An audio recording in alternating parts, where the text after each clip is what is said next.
एक बार एक गोपी यमुना किनारे बैठी प्राणायाम कर रही थी। तभी वहां नारद जी बीड़ा बजाते हुए आए।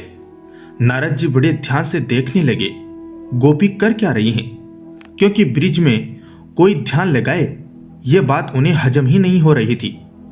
बहुत देर तक विचार करते रहने पर भी उन्हें समझ नहीं आया, तो वे गोपी के ओर निकट गए और गोपी से बोले, देवी, ये आप क्या कर रही हैं?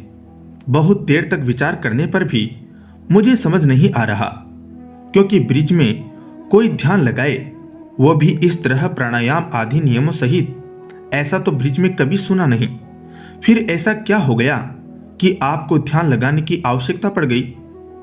गोपी बोली, नारद जी, मैं जब भी कोई काम करती हूं तो काम तो कर नहीं पाती। हर समय वह नंद का छोरा आंखों से ध्यान से निकलता ही नहीं है। घर लीपती हूं तो गोबर में वही दिखता है, लीपना तो वही छूट जाता है और कृष्ण के ध्यान में ही डूब जाती हूं। रोटी बनाती हूं तो जैसे ही आटा गूंथती हूं तो नरम नरम आटे में कृष्ण के कोमल चरणों का आभास होता है। आटा तो वैसा ही रखा रह जाता है और मैं कृष्ण की याद में खो जाती हूँ। कहाँ तक बताऊं नारद जी, जल भरने यमुना जी जाती हूँ तो यमुना जी में जल की गागर में रास्ते में हर कहीं नंदलाला ही दिखाई देते हैं। मैं इतना परेशान हो गई हूं कि कृष्ण को ध्यान से निकालने के लिए ध्यान लगाने बैठी हूं।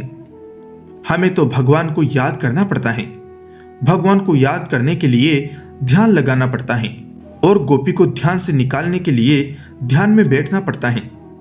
गोपी की हर क्रिया में कृष्ण है। गोपी ने अपने हृदय में केवल कृष्ण को बैठा रखा है और हमने माता पिता को बैठा रखा है, पत्नी, बच्चे, घर, बंगला, गाड़ी, व्यापार को बैठा रखा है। भगवान को घर के बाहर मंदिर में बैठा रखा है और रात को मंदिर में ताला भी डाल देते हैं कि कहीं भगवान मंदिर से निकलकर हमारे पास न आ जाए। एक बार श्री कृष्ण के सखा सुदामा श्री कृष्ण से कहते हैं कि माया क्या है, मुझे आपकी माया देखनी है। श्री कृष्ण उस दिन बात टाल देते हैं और कहते हैं कि किसी और दिन माया दिखाऊंगा। एक दिन श्री कृष्ण और सुदामा नदी पर स्नान करने जाते हैं। सुदामा जी देखते हैं कि श्री कृष्ण स्नान करके बाहर आ गए हैं और पीतांबर पहन रहे हैं। सुदामा सोचता है कि एक डुबकी और लगा लेता हूं। उसी समय श्री कृष्ण की माया शुरू हो जाती है। सुदामा जी डुबकी लगाकर बाहर आते हैं और देखते हैं कि श्री कृष्ण जा चुके हैं और नदी में बाढ़ आ चुकी है और वह नदी की बाहों के साथ बहे जा रहे हैं और दूर कहीं एक किनारे पर पहुंचते हैं तो नदी से निकलकर नगर की ओर चल पड़ते हैं।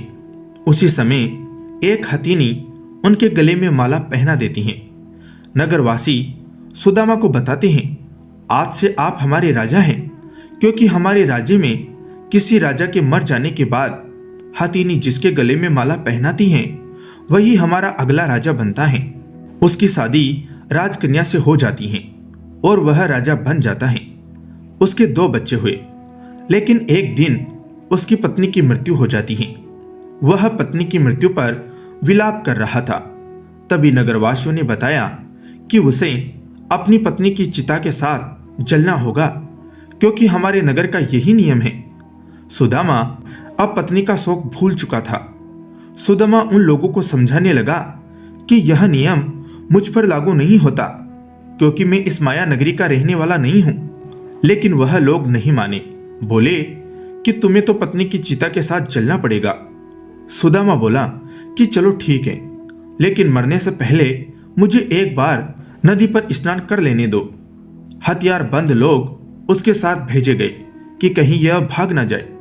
सुदामा जैसे ही डुबकी लगाकर बाहर आते हैं तो क्या देखते हैं कि श्री कृष्ण तो अभी भी पीतांबर पहन रहे हैं। सुदामा नदी से बाहर आकर रोए जा रहे हैं और श्री कृष्ण सब कुछ जानते हुए मंद मंद मुस्कुरा रहे हैं। सुदामा श्री कृष्ण से पूछते हैं कि यह सच है या फिर जो मैंने पहले देखा वह सच था।